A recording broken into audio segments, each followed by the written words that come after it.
Hi guys and welcome to another video. So in this video I'm going to talk about the str function, okay?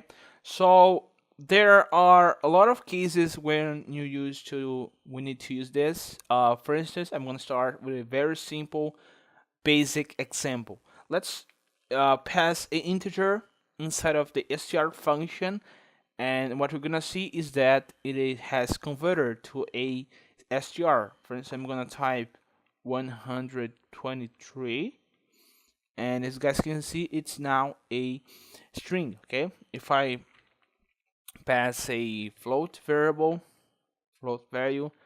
it's now a string. So to convert something to a string is very simple. I could also convert a string to a string, but that would be very redundant. Okay, so let's try to convert a false to a string to see what happens. Yeah, it works. Okay, so the str function is very useful when you need to convert a number or a.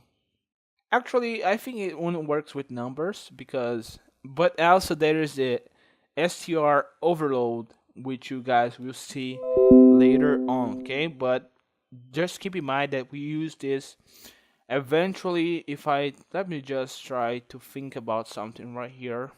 Yeah, I cannot think about anything. But if you have a str override, which will be a function inside of an object that when you call the str function, it converts to a string. But we're gonna talk about that later, okay?